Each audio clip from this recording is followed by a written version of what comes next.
ओम नमः शिवाय। दोस्तों, स्वागत है आपका अपने चैनल मदर अर्थ योगिक यात्रा पे। और आत्म अध्ययन के निर्वाणा प्राप्ति के इस सीरीज में, या यूं कहें आत्मा के कागज और काल स्वयं कलम बनकर जब स्वयं को अभिव्यक्त करने की जो प्रक्रिया है, साधकों आपके लिए, आपके समक्ष। तो ये जो अध्यात्म की बातें की जा रही हैं आपसे, वो एक साधक के डायरी से हैं। और दूसरी बात ये है कि ये जो बीती फरवरी है और ये जो चढ़ते हुए मार्च है, मार्च के आज 4 तारीख है, तो इस दोनों मंथ के बीच किस प्रकार का मन स्थिति एक साधक का होता है। ऑफ कोर्स ये बहुत ये जो साधना की जो स्पंदन है, जो वाइब्रेशन है, जिन्हें शब्द के द्वारा पिरोया गया है, इसमें वो आप लोग फील करते होंगे और रेजोनेट करते होंगे। तो ये साधकों के लिए ये आध्यात्मिक चैनल है। आगे चलते हैं।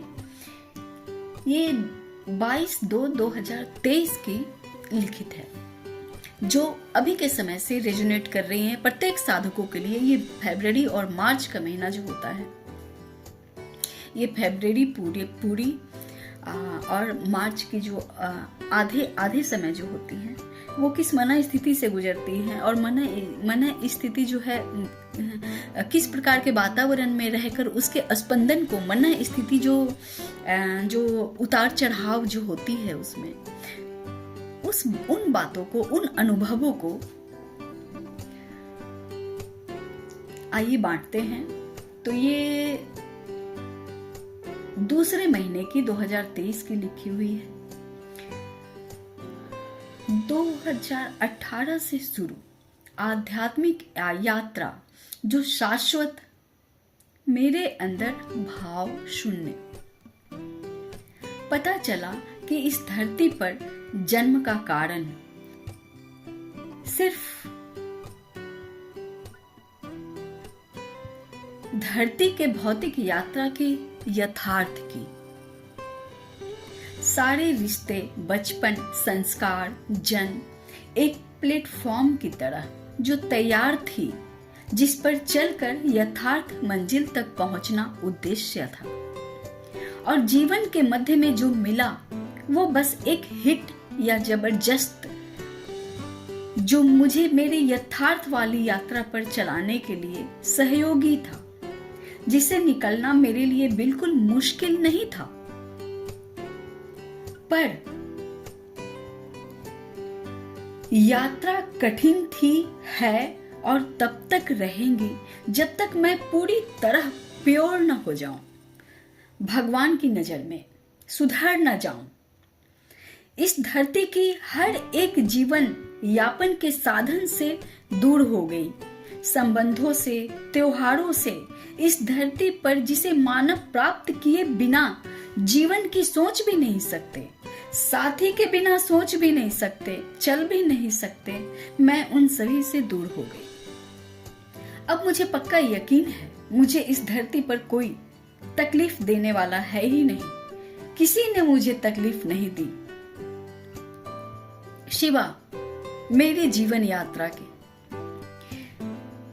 मैं इस कदर जुड़ी हूं जीवन से कि मुझे काफी तकलीफ हो रही है अपने आध्यात्मिक यात्रा में पूर्णतः प्रवेश करने में। ये जो है आसक्ति की बातें हो रही हैं दोस्तों, ये लस्ट की बातें हो रही हैं, ये उनकी बातें हो रही हैं जिससे एक मानव जब जन्म लेकर पृथ्वी पर आता है, तो वो बिना उन समाज के, बिना परिवार के, बिना जरूरत के चीजों के, बिना घर, रोटी, कपड़ा और मकान के सरवाइव कर ही नहीं सकता। ये उस चीजों की बातें हो रही हैं। आगे बीच में ये लिखा है, प्रभु मेरे अज्ञानवश कुवचन कहे अनेक, उनके पाप से मुक्ति का दो तुम ही विवेक। हरि बोले हर पाप से मुक्ति का सरल उपाय, नारायण त्यज कर कहो ओम नमः शिवाय। और फिर आगे चलते हैं। अपनी आध्यात्मिक यात्रा में पूर्णतः प्रवेश करने में। और अब ऐसा मेरे अंदर हुआ कि जिससे संभावना स्पष्ट हो गई कि मैं अपने कोर से छिटक कर अलग हो रही हूं। कारण मुझे छोड़कर मेरे सामने जो रहे उसे इंपॉर्टेंस देते आना। कोर से छिटक कर अलग यानी फुल डीएनए क्लिंच की ओर इशारा है। पूरी तरह से जो डीएनए है, जो संस्कार पड़े हुए हैं, उन सभी से बिल्कुल अलग होना, कोर से छिटक कर, अपने डेप्थ कोर से छिटक कर अलग होने की ये कहानी है। आगे लिखा है, काफी तकलीफ देह है शिव, इतना कि शब्द नहीं जुड़ रहे हैं, ना कलम चलाई जा रही है मुझसे। एक माँ जब बच्चे को जन्म देती है तो उसकी भी प्रसव पीड़ा की तुलना किसी दर्द से नहीं की जा सकती, पर यह तकलीफ मुझे मेरी आत्मा और शरीर दोनों को तोड़ रही है। शिव, कितना कठिन है ना जीवन के हर जुड़ाव को खत्म करना, खासकर जिस जुड़ाव को लेकर जीवन के 46वें साल तक पूरे शरीर के ऑर्गन में खून और पानी बनकर शरीर को जो चला रहे हैं, यानी ट्रांसफॉर्मेशन से परमानेंट ट्रांसम्यूटेशन की ओर की यात्रा, यानी मेरे बिहेव में परमानेंट चेंज का समय है 2023 का। और उस दिन की शुरुआत फरवरी 2022 को हो रही है, जो एक ऐसा कोड जिससे मैं जन्म जन्म से कनेक्टेड थी। वो कनेक्शन, वो लस्ट, वो लगाव, वो जुड़ाव अब परमानेंट खत्म होने को है। मैं अपने बारे में भले ना सोच पाऊं, पर मेरे शिव तो सोचते हैं ना। शिव नहीं चाहते मैं लूप में रह रह कर फंसूं। सिर्फ एसेंड होना ही नहीं, परमानेंट ट्रांसम्यूटेशन भी जरूरी है। उनका हाथ पूरी तरह से थाम कर धाम तक पहुंचने को।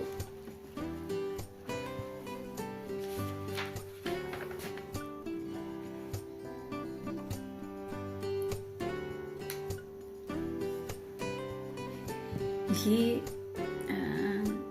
आगे जो लेख होने जा रही है वो 1/3/2023 की है। अब ये मार्च का महीना है और मार्च के 1 तारीख की है।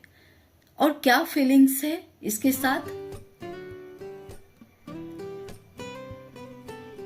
मार्च का महीना मेरे लिए अपने अंतरतम की स्थिर स्थिति को सुदृढ़ करना है। आकलन कर रही हूं कि आध्यात्म के सफर की शुरुआत 2018 से लेकर 2023 तक हर साल मैंने स्वयं निर्माण में एक एक सीढ़ी चढ़कर, जो बेशक फिसलन नहीं, पूर्ण फिसलन वाली सीढ़ी थी, उसे चढ़कर साल के हर पोर्टल को अचीव किया है। यूनिवर्सल गिफ्ट मिलते गए और इस साल भी मेरे लिए ढेर सारी गिफ्ट हैं जो मेरे अंदर ओपन होने की प्रोसेस में है। अभी मार्च की 1 तारीख है। पूरी मार्च मेरे लिए शिव कृपा की बौछार होने वाली है। देखते हैं अभी आगे।